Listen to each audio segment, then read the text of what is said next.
Buenas tardes, queridos radioescuchas. Estamos nuevamente en su programa Universidad y Vida de su periódico Cambio de Michoacán. Hoy contamos con la presencia del maestro Ariel, rector de la Universidad de Morelia. Bienvenido, Ariel. Gracias, Ernesto. ¿Cómo estás? Muy bien, y aquí acompañándonos en esta cabina, en este medio tan importante, en esta escuela de muchos de los periodistas de esta ciudad. Me comentabas que anduviste por aquí trabajando hace muchos años. Algún tiempo aquí me tocó prestar mis servicios profesionales. Este periódico tiene una responsabilidad en la ciudad muy interesante, porque no solamente ha formado a una enorme cantidad de periodistas, sino que además siempre ha marcado como una pauta y ha sido muy transparente en su ejercicio, es decir, ha mantenido su línea desde que yo recuerdo, y estamos hablando de mediados de los 90 hasta ahora. Nos queda muy claro cuál ha sido el propuesto cambio en Michoacán. Claro. Sí, se dice fácil hablar de los 90 para acá. En realidad no son muchos años, pero son muchas experiencias, ¿no? Muchas vivencias. Sí, claro, pues a mí me tocó en este periódico todavía esa transición entre los linotipos y la formación ya de planas de una forma digital. Pero sin duda lo que a mí me ha llenado Cambio en Michoacán es que esta fue mi escuela. Yo recibí apoyo, orientación y mentoría de grandes compañeros como Jaime Rivera, Andrés Resillas, mismo Jaime Martínez Ochoa, Raúl López Telles, Arturo Familiar, que recibimos ese entrenamiento de muchos de esos reporteros jóvenes que pasamos por este rotativo, y que ahora pues esos que ya no somos ni tan jóvenes ni tan viejos, estamos como en el jamón del sándwich. Fuimos la primera generación de periodistas que ni eran empíricos, pero ni eran totalmente de escuela, sino que no hicieron una transición entre ese periodismo nuevo y el periodismo de antes, ¿no?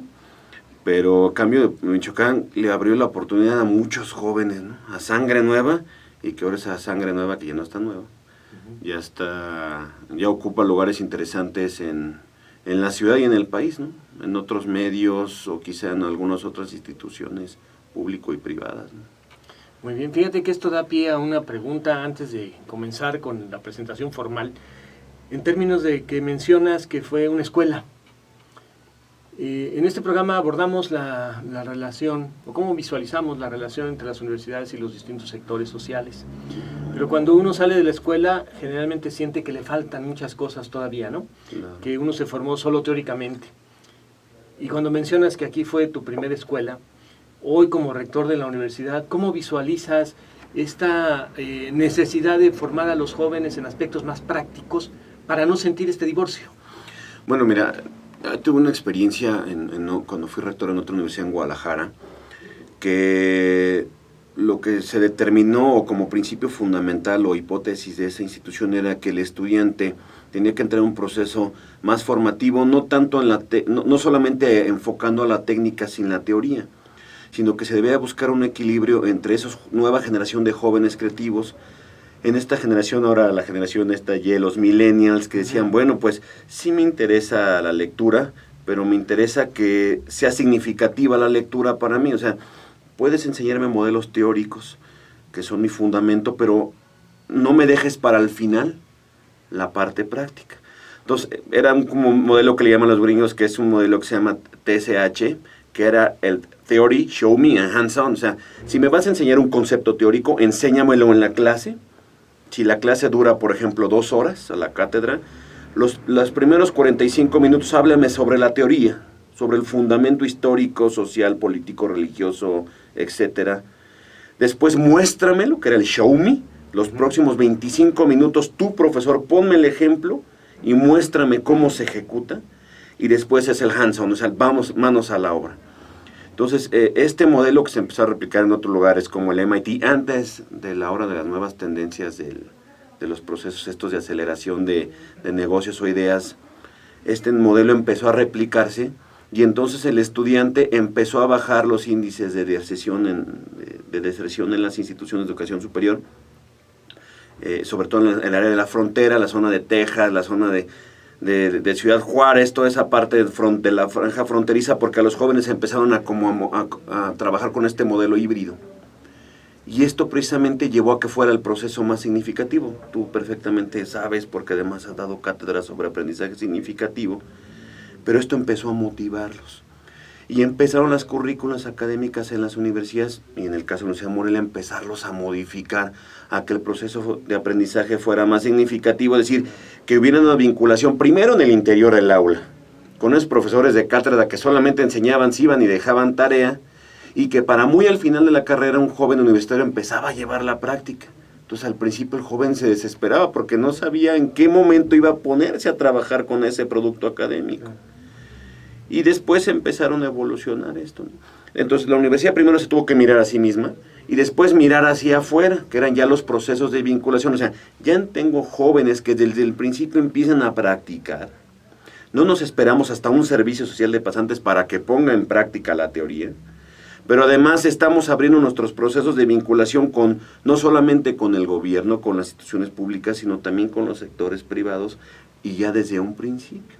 Entonces, se dio cuenta en la universidad que no puede sola, que necesita de otros actores del ecosistema y que no tiene la verdad absoluta, porque aún todavía parece que en las universidades tuvieran como la tendencia, la verdad absoluta sobre los movimientos que están dando, pero la verdad es que no podemos solos. Y no somos omniscientes ni omnipotentes, hombre. O sea, hay problemas de presupuesto público, problemas de presupuesto privado también. Las universidades públicas y las privadas, pues estamos en este contexto, ¿no? De que no podemos hacerlo todo y no podemos todo. Pero fíjate, este modelo que planteas, de una u otra manera, me llama la atención que menciones, por ejemplo, que incidió en la no deserción. Exactamente. O sea, en la retención del estudiante. En la retención del estudiante. Uh-huh. Y me imagino que se debe a que el estudiante, al sentir que lo que está estudiando realmente está teniendo una articulación directa con un quehacer determinado, siente más vivo eso que aprende y entonces le hace identificarse más con la profesión, con la carrera, etcétera. Porque cuando es muy teórica, lo hemos vivido en todas las universidades, el alumno siente que está aprendiendo cosas para que no le sirven. Es correcto, o te cuestionan, oye, ¿esto para qué? O ¿de qué me sirve este fundamento? Mira, muy curioso. Pasaba en el asunto de periodismo. Yo estudié periodismo con un plan de estudios, pues, formado, elaborado por gente que estudió en los viejos planes de estudio, una Carlos Septién, etcétera, ¿no? Y entonces se preguntaban los estudiantes de periodismo, oye, ¿para qué me enseñas estadística, no? Si realmente no piensa, o sea, el estudiante decía, pues es que yo no le veo una utilidad práctica. Yo recuerdo muy claramente que nos decía un profesor, bueno, ¿usted qué quiere dentro de la carrera? ¿A qué se quiere dedicar dentro del ámbito del periodismo, que es muy extenso? Dice, no, pues yo quiero ser comentarista deportivo. Y entonces le empezó a hacer preguntas respecto a la parte estadística. Oye, entre el cotorreo, el profesor le dice, oye, ¿cómo va en la tabla tu equipo? No, pues va así. Oye, ¿va a descender? No, porque le va a hacer falta tantos puntos. Y entonces empezó, sin darse cuenta este estudiante, a articular proceso. Oye, pero el porcentaje de goleo pues, que es remaleta, man. No, pero es que sí, y empezó entonces a hacer, en este contexto natural, empezó el joven a manejar números, posiciones, recuerdos estadísticos de que si este equipo, tablas de posiciones. Entonces le dijo, bueno, ya ve cómo sí le es significativo la estadística. Usted se quiere dedicar al periodismo deportivo. Un periodista deportivo, lo primero que hace antes de ponerse en un micrófono a narrar un partido, lo primero que debe saber es la estadística. ¿Quiénes son estos equipos? ¿Cuántos jugadores? ¿Cómo vienen en una tabla de posición? Entonces se empezaron a entender esos procesos. Pero no es hasta que un docente que también busca la forma de cómo llevarle ese conocimiento de una forma más significativa también para el estudiante, fue entonces que empezó a ver como una comunión entre esas nuevas generaciones. O sea, también el profesor ha venido evolucionando. Claro. Más rápido que la misma cátedra, porque la currícula te dice, enseña esto, pero son currículas que están estacionadas y cuyos procesos de renovación, hoy por hoy en Michoacán, son muy lentos. Tú quieres renovar un plan de estudio para hacerlo más atractivo, más contemporáneo, más acorde a las necesidades actuales, y pues el proceso es muy lento. Aún más cuando ya estás acreditado por una instancia que pues dice, espérate, ya apenas acabo de conseguir la acreditación y luego volver a entrar a renovar un plan de estudios, pues será complicado, ¿no? Entonces eso es precisamente de cómo es la forma de cómo las universidades ahora contemporáneas y los docentes contemporáneos tienen que atender a estos jóvenes de tercera y cuarta pantalla, ¿no? Me refiero a estos jóvenes eminentemente conectados, interconectados y tecnológicos, ¿no? Claro. Fíjate, hay dos planteamientos que me gustaría hacer muy diferentes y en distinto ámbito. Uno, volviendo a la cuestión del docente, porque cuando hablamos de la relación entre universidades y sectores, lo pensamos generalmente en términos muy abstractos. Algunos convenios, acuerdos, etcétera. Pero estás tocando un punto muy interesante. Si el docente no tiene claro este proceso formativo del joven hacia el exterior, difícilmente logrará que todo aquello que tiene que ver con esa articulación se logre. Porque el ejemplo que das es muy claro. El profesor no necesitó muchas cosas para hacerle ver que lo que estaba aprendiendo sí tenía que ver con su futuro trabajo profesional, ¿no? Eso es por un lado, que eso me parece muy interesante porque es tocar el punto nodal de las instituciones educativas, el papel del docente en el aula y cómo él visualiza lo que el alumno va a hacer a futuro o está haciendo ya en su proceso formativo, ¿no? Pero por otro lado, lo que mencionas de los planes y programas en términos del proceso de renovación. Generalmente las instituciones públicas tienen programas de más antiguos, de más larga duración, no renuevan tan rápidamente, y las instituciones particulares tienden a renovarlos un poco más rápido, pero tampoco tan rápido como se mueven las necesidades sociales, por ejemplo. ¿Cómo verías en este segundo sentido del planteamiento que el gobierno tendría que articularse o visualizarse para favorecer que las renovaciones, que los cambios no sean tan lentos, porque a veces obedecen a cuestiones burocráticas, a ciertos procesos de la misma Secretaría de Educación, sea del Estado, sea federal, etcétera? Yo te pongo un ejemplo muy claro. Los cambios dentro de las universidades son buenos, pero creo que una institución que está desarticulada con la realidad laboral, o me refiero con el contexto, que no tiene una articulación efectiva, tiene problemas para que sus estudiantes tengan una inserción en el mercado. Te pongo un ejemplo muy claro. Una empresa como Electronic Arts o Ubisoft en Estados Unidos, o que realizan propiedad intelectual en materia de videojuegos, que además es una industria multimillonaria, que genera más que incluso que la industria de la publicidad y ahora más que el cine. Los videojuegos, por ejemplo, Electronic Arts y Ubisoft le dictan como industria, agrupados en un organismo internacional que se llama IGDA, le dictan a las instituciones de educación superior en Canadá cómo deben de estar modificando su currícula prácticamente en tiempo real anualmente para que los estudiantes que están en el proceso formativo físico, matemático, artístico, digital, jóvenes que se van a dedicar a la industria del entretenimiento, estén constantemente modificando, actualizando sus planes y programas de estudio. Es decir, la industria le dice a la universidad, oye, yo te los contrato si me los mandas ya con estas características. Y además esas instituciones apoyan en el financiamiento de investigación a sus docentes para actualizarlos en nuevos motores gráficos, en inteligencia artificial, en realidad virtual, en una serie de tendencias tecnológicas.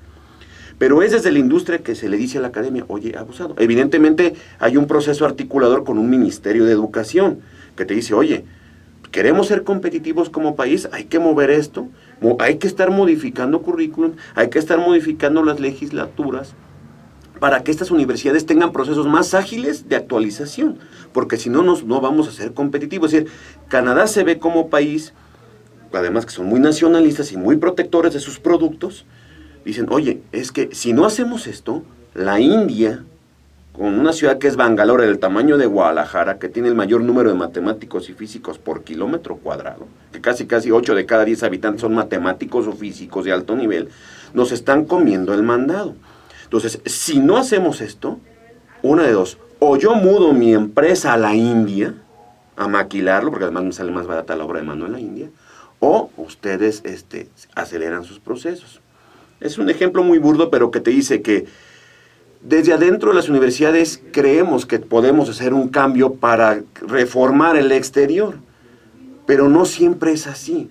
Es echar otra mirada que en realidad es los organismos, las cámaras, estos grupos colegiados que tanto se habló hace 10 años del proceso de colegiación de arquitectos, de ingenieros, que al día de hoy a mí no me queda claro que están más preocupados por obtener contratos del gobierno que en voltear a ver las universidades. Oigan, pues este asunto hay que modificarlo, ¿no? Entonces, sí puede hacerse dentro de las universidades este cambio, pero si realmente este cambio no es la realidad de lo que la industria o los sectores económicos necesitan, pues lo que estamos haciendo aquí ya viene inerte. Entonces estaríamos hablando, fíjate, de una interesante articulación, empresas, gobierno, para decirle necesito esto para salir, para poder competir, para ser competitivo, pero necesitamos que esto se logre ubicar y agilizar en las universidades. Pero entonces hay como dos caminos, veo por lo menos, el formal, de decir, actualizo los programas de acuerdo a esto, a estas necesidades, estos planteamientos. Dos, el profesor directamente en el aula, el profesor que está actualizado realmente, que está preparándose constantemente, lo ejecuta de facto, sin que necesariamente el programa formal cambie. Es lo que realmente hacemos en las instituciones de educación superior. Es decir, el profesor, yo le muestro la currícula, por muy actual que esté, me dice, oye, ¿sabes qué? Pues yo creo que esto ya cambió un poco. No todos los profesores lo hacen tampoco, pero algunos sí te llegan a cuestionar, y ¿sabes qué? Es que esto, incluso esta bibliografía ya creo que ya quedó desfasada.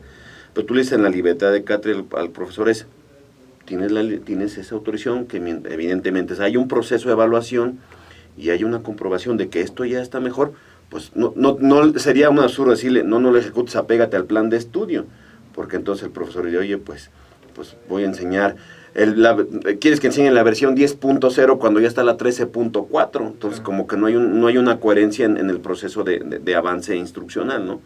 Entonces sí, evidentemente ese es un camino que actualmente se está ejecutando.